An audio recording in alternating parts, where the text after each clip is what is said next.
Social justice means applying the law equally to all people, but in practice, that doesn't always happen.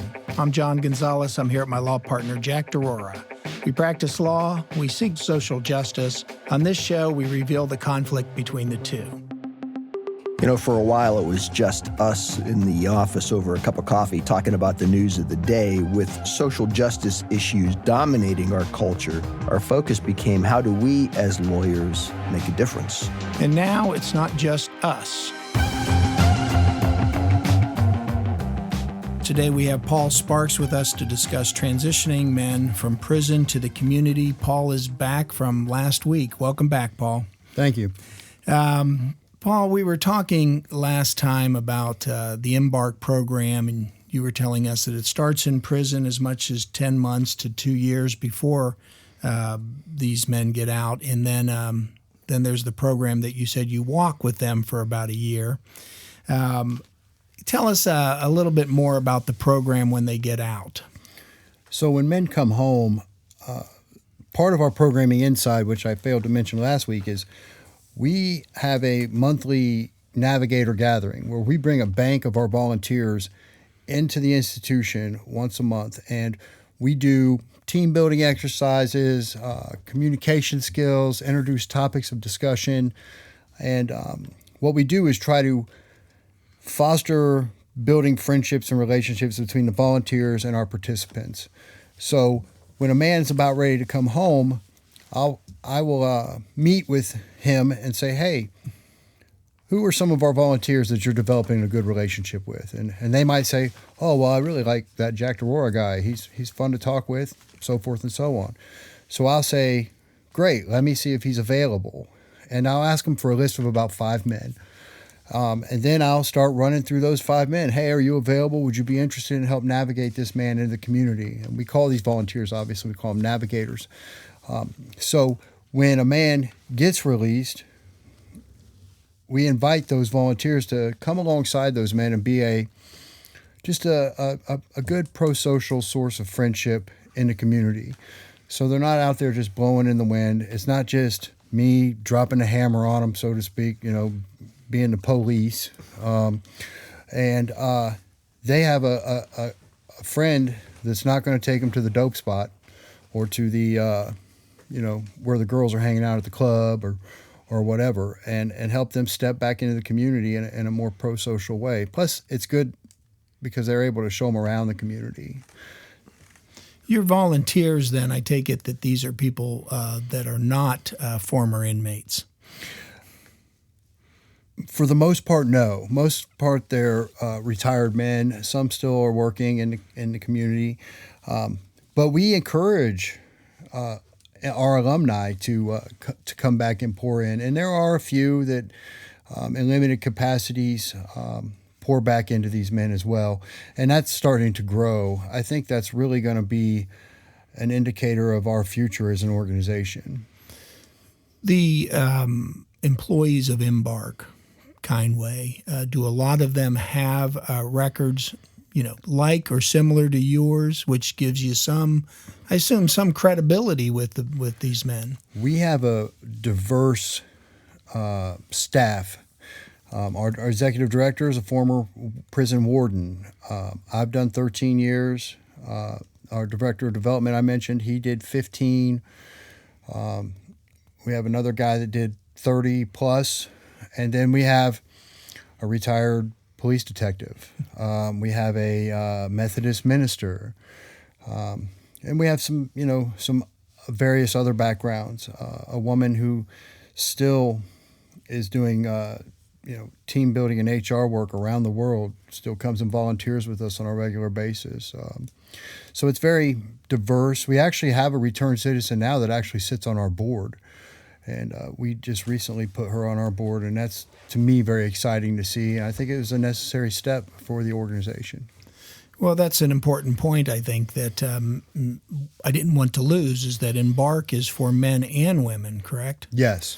And so when you look at the success rate, I read something, I think I might have pulled it off the website, of the 140 men and women who completed Embark, this program, only 5 5.7% have re-entered the correctional system. And you got to compare that to the general population is 31%. Yes. So that's in Ohio. So that's pretty darn good, isn't it? Yeah, it's excellent. Yeah. And so when we think about the 5.7% that re-entered the system, about how long after they're out does that happen? Is it something that's 10, 15 years later or 2 or 3 months later, if you can say? It varies. We had a man recently who was just about to get off of 5-year parole and got arrested for theft. And his parole was extended. Luckily, he didn't go straight back to prison. So it varies. What I can say, though, is of that 5 point or 4 point whatever percent you mentioned, several of them are back out in the community already and living successfully. And I say several, but I mean, I think the actual total number is like 6 or 7 men and women. Mm-hmm. And I would say about half of them are back in the community. It's not a huge sample size of the number that do go back, but is there anything that you see as far as a trend that the reason they don't make it is it back into drugs? Is there something specific that you can say, hey, we really need to focus on this? I would say there's 3 major offenders to send a man or a woman back into incarceration: relationships, drugs and alcohol, and financial issues. And relationships would probably be at the top of that. Our men and women need to learn how to operate independently before they go wrapping up into an intertwined relationship of shared bill paying, living arrangements, and so forth. How hard is it to find the inmate a job and for them to keep a job? Oh, wow. When we first started, it was challenging. But fortunately, we are sought after as for employees today. And for instance, the company I worked for, they became offender friendly. And the last time I spoke, he's now retired, their HR president, he told me that their retention of returned citizens versus normal citizens was about 30% better. So about 80% of the men and women that they hired that had formerly incarcerated stayed. And it was about 55% or 50% for normal population. So we're a sought-after market now. I imagine, though, with almost anybody who's looking for a job, it's not just a job, it's a livable wage. Yeah. What type of jobs are these men looking at when they come out? Is it basically entry level? A lot of our men and women go into manufacturing or warehousing work. And we are fortunate now that our major partners all pay the $18 to $25 an hour range. I mean, we're giving them a good living wage with benefits and retirement plans. We generally, the hiring process may take a little bit longer, so we'll try to throw them into a staffing place somewhere that will give them some temp work just so they get used to the 40-hour work week prior to going in. Have you been in a position where you've had to sell an inmate to an employer to alleviate their fears or their concerns?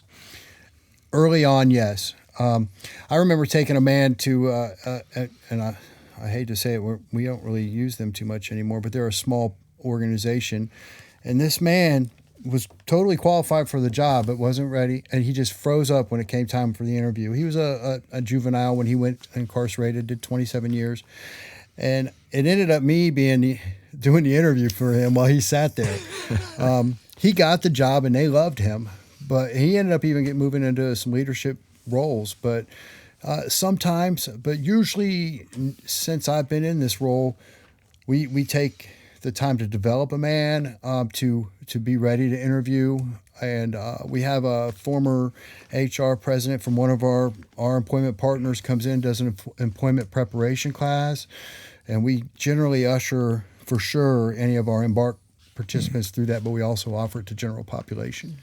I would guess, Jack, just thinking from an employer standpoint, what would you be concerned with? You take the gentleman we talked about last time that I'll be handling his parole hearing, and he killed somebody.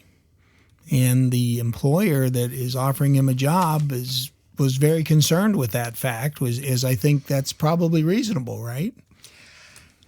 I don't know if it's reasonable in the sense that we use reasonable as lawyers, but it's very part of how how humans react, right? I say it's maybe not reasonable because if you've been in jail for 30 years, you're probably about 50, and just the course of life has slowed you down.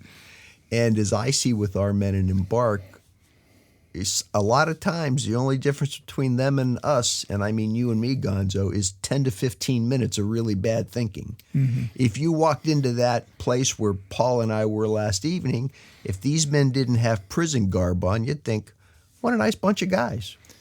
And, talking to the employer in my client situation, what he was sold on was the victim's daughter's statement. Mm-hmm. That she was able to forgive, that a big part of that was because he was young at the time, and she really has a good, understanding and acceptance that people at that age make mistakes. Absent that, I don't think he would have felt comfortable presenting this gentleman to his clients and customers. He's in a service industry, so this gentleman's going to be going into houses and meeting people, and but that's a circumstance that's very, I don't want to say unique in that way, but he was a juvenile when he committed this egregious, horrible crime. But what about somebody that's just in for drugs? To me as an employer, you would be thinking twice about whether that's such a powerful, problem to beat. Unfortunately, employers are already dealing with that in the community, so it's not a the stigma is not so rough anymore. A lot of ours may just be a drug dealer, not a drug addict, but if frankly speaking, most of them fooled around with something. The good part of that is that they've had time away from that drug. And they've had time to stay clean and sober and learn about the effects of what that causes that many people in the community haven't gone through that yet. So I think it's still a better opportunity to deal with a man that's got a significant amount of time under his belt where he's been shielded from those dangers. We touched on relationships. How many of these men and women form a relationship after they get out, and at least from what you've seen, it's a strong and meaningful relationship, or do they have a difficult time with that part of our our human life, our relationships? What I'm seeing more and more lately, the trend to be is they're getting on social media and they're getting catfished. And I keep warning them, that girl in that picture is not who's sending you those messages. It's probably some big fat dude sitting behind a computer in his boxers eating potato chips. And these guys start to believe that they're talking with these beautiful models. And I'm like, you're wrong. Go out and get in the community and meet real people. Mm-hmm. So, but these guys are chomping at the bit like stud horses wanting to run out and find the first mare that is ready. And I try to say that as tastefully as possible. So, and that's the big question on their mind. When can I be with a woman again? And women are the same way. And I asked them, that's one thing about the 12-step program is we talk about that. We talk about examining your motives and what's behind that. And being a Christian program, we encourage Christian morals to be practiced in that endeavor in their life. Unfortunately, I usually tell them when it happens, because it probably will, tell her to slap you so you don't fall in love. Because 9 times out of 10, they're like, oh, she's the greatest. I love her. And then it's dangerous. Paul, I appreciate you coming in and talking to us and certainly educating me. I've got some thoughts that I hope will help my client in his parole board hearing. And for that's just valuable insight for me. So thank you very much. Thank you. Feel free to reach out. Our thanks also to WOSU and our sound engineer, Dalton Jones. If you like what you've heard today, please tell a friend. We want this show to be more than just us. We'd like it to be all of us. We'll be back in another week or so with another important social justice issue. Until then, so long.